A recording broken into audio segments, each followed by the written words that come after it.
Welcome back to my Roman kitchen blog. সবাইকে আন্তরিক ভালোবাসা ও সালাম জানিয়ে আজকের ভিডিও শুরু করছি। আসসালামু আলাইকুম প্রিয় দর্শক, কেমন আছেন সবাই?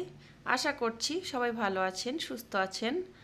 আলহামদুলিল্লাহ আমরা ভালো আছি, সবার দোয়া ও ভালোবাসায়। প্রতিদিনের মতো আরও একটি ব্লগ ভিডিও নিয়ে আপনাদের মাঝে চলে এসেছি। আশা করছি আমার আজকের ব্লগ ভিডিওটি আপনাদের কাছে একটু হলেও ভালো লাগবে। ভিডিওটি ভালো লাগলে না টেনে দেখার জন্য অনুরোধ করছি প্লিজ।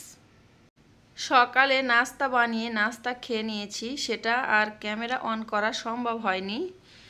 তো ভাবলাম আজকে একটা ব্লগ ভিডিও আপনাদের মাঝে শেয়ার করব। তো যদি না আমি ভিডিও শুটিং করি তাহলে কি ভিডিও আপলোড করব?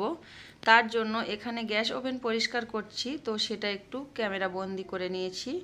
এই তো আমার এখানে গ্যাস ওভেন পরিষ্কার করা হয়ে গেছে। আগের দিনের গরুর মাংস কষা ছিল, তো ওই মাংস দিয়ে আমি লাউ দিয়ে রান্না করব। তার জন্য এখন আমি লাউটা কেটে নিচ্ছি। বাংলাদেশি ব্লগার লাইজু আইডি থেকে আমাদের প্রিয় লাইজু আপু কমেন্ট করেছিল, আপু তুমি ব্লগ ভিডিও দিচ্ছ না কেন? আসলে লাইজু আপু আমি একটু প্রবলেমে পড়েছিলাম, তার জন্য বাচ্চাদের একটু শরীর অসুস্থ, তার জন্য ব্লগ ভিডিও আপলোড করতে পারছি না, আর ভিডিওতেও ভয়েস দিতে পারিনি কয়েকদিন। একদিন ভিডিও আপলোড করিনি, আর 2 দিন ছোট ছোট ভিডিও একটু মিউজিকভাবে দিয়ে দিয়েছি। আজকে আমার বাচ্চা একটু সুস্থ আছে, তার জন্য আমি একটা ব্লগ ভিডিও বানিয়েছি এবং আপনাদের সঙ্গে শেয়ার করছি। আশা করছি লাইজু আপু আমার এই ব্যাপারটা বুঝতে পেরেছে। লাইজু আপু বলেছিল গরমের কারণে কি ব্লগ ভিডিও আপলোড করছো না? আসলে আমার কাছে মনে হয় গরমটা তেমন একটা নয়। আমাদের প্রিয় আপু ভাইয়াদের কাছ থেকে শুনতে পাচ্ছি প্রচণ্ড গরম পড়েছে, প্রচণ্ড গরম পড়েছে। এখানেও গরম পড়েছে 45 ডিগ্রি। তবে আমার কাছে তেমন একটা গরম মনে হচ্ছে না। কিচেন রুমে আসলে একটু গরমের সময় তো গরম হবেই, তবে এমন গরম পড়ছে না যে আমি থাকতে পারছি না, এইরকম গরম আমার কাছে মনে হচ্ছে না। তবে এখনো পর্যন্ত, পরে কি হবে সেটা বলতে পারবো না। তো যাই হোক, এখানে এই যে আমি লাউটা কেটে নিচ্ছি। আসলে অন্ধ্রপ্রদেশে প্রচণ্ড গরম পড়ে, এই গরমের কারণে সবাই দেশে ফিরে যায়। বর্ষাকালে এখানে পানি হয় না, শীতকালে এখানে শীত পড়ে না। এখানে পাহাড়ি এলাকা, বেশিরভাগ গরম থাকে বেশিরভাগ সময়। তো আমার কাছে তেমন একটা গরম মনে হচ্ছে না এখনো পর্যন্ত। আপনাদের সঙ্গে কথা বলতে বলতে এখানে আমি লাউ কেটে নিয়েছি আর আলু কেটে নিয়েছি, 2টা আলু দিয়েছি ছোট ছোট। এদিকে আমি লাউ আলু ধুয়ে নিয়েছি, আর ওই কষানো মাংসর মধ্যে গ্যাস ওভেন অন করে মাংসটা আরও একটু কষিয়ে ওর মধ্যে আমি লাউ আলু দিয়ে দিলাম। এখন একটু নেড়ে চেড়ে দিচ্ছি। রান্নাটা আমি সম্পূর্ণ ডিটেলসে আপনাদের সঙ্গে শেয়ার করব না। আজকে একটু একটু করে আমি ভিডিও ক্যাপচার করেছি আপনাদের সঙ্গে ব্লগ ভিডিও শেয়ার করব বলে। তবে জানি না ব্লগ ভিডিওটা আপনাদের কাছে ভালো লাগবে কি না। ব্লগ ভিডিও বলতে কোনো কাজ কাম নেই, শুধু একটু রান্না বান্না, পুরোটাও ডিটেলসে আপনাদের সঙ্গে শেয়ার করতে পারিনি। যাই হোক, এখানে আমি টমেটো কেটে নিচ্ছি, 2টা বড় সাইজের টমেটো। লাউয়ের মধ্যে কিন্তু টমেটো দিলে আমার কাছে খেতে খুবই ভালো লাগে, তার জন্য টমেটোটা দিয়ে দিচ্ছি। আজকের ব্লগ ভিডিওটা আপনাদের কাছে যদি ভালো লাগে তাহলে ভিডিওটিতে একটি লাইক দিয়ে দেবেন।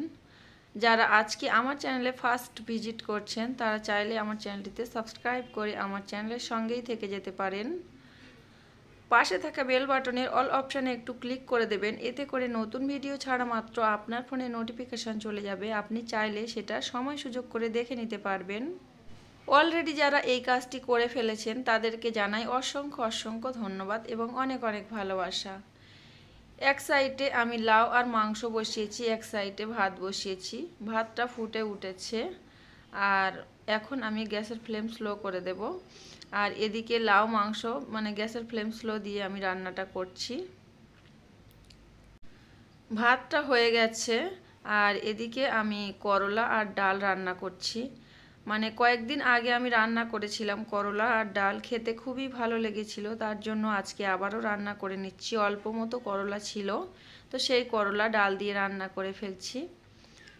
প্রায় হয়ে গিয়েছে রান্নাটা। এই পর্যায়ে একটু জিরে মরিচের গুঁড়ো উপর থেকে ছড়িয়ে দিয়েছি, আর এদিকে আমি লাউ আর মাংসটা একটু নেড়ে চেড়ে দিচ্ছি। লাউ একটা ঠান্ডা সবজি, অনেক দিন ধরে লাউ এনেছিল, মানে 3-4টে লাউ এনেছিল, খেয়েছি অফ ক্যামেরাতে, মানে সেগুলো আপনাদের সঙ্গে শেয়ার করা হয়নি। বললাম না আমার ছেলে একটু অসুস্থ ছিল, তার জন্য আর ক্যামেরা বন্দি করিনি। তবে আপনাদের সঙ্গে কিছু শেয়ার করব কয়েকদিন পরে। আমার হাতে মেহেন্দি দেখতে পাচ্ছেন আপনারা, কী জন্য মেহেন্দিটা পরেছি সেটাও আপনাদের সঙ্গে শেয়ার করব।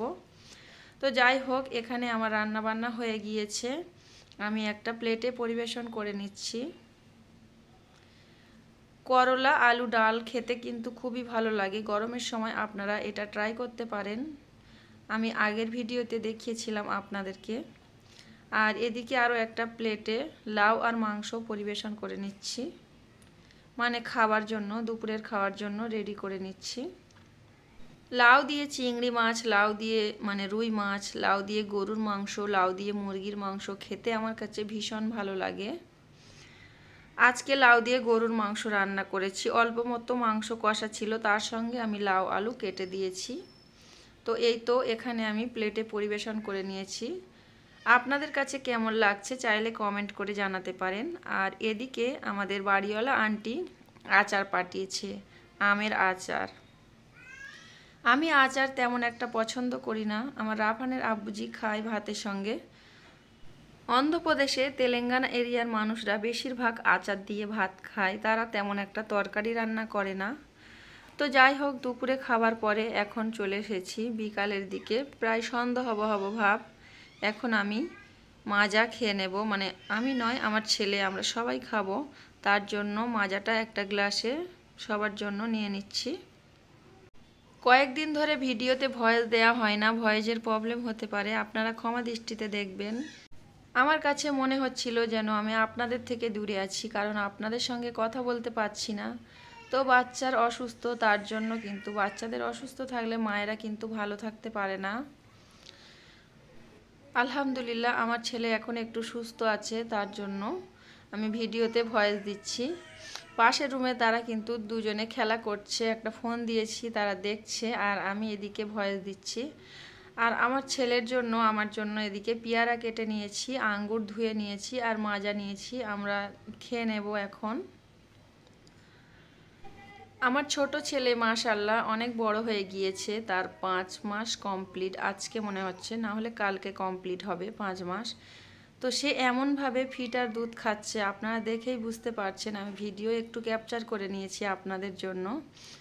একা একা মানে কি বলবো আর কি, এত সুন্দর করে ফিটারটা খাচ্ছে, ভাবলাম একটু আপনাদের সঙ্গে শেয়ার করি।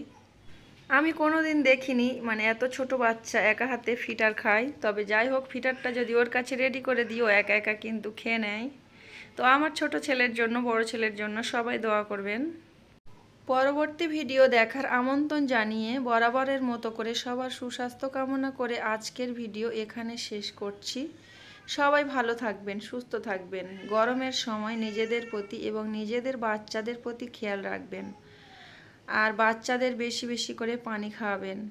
আমার বাচ্চার তো বেশি বেশি করে পানি খাওয়ানোর চেষ্টা করি, ছোট বাবুকে বড় বাবুকে দুজনকে।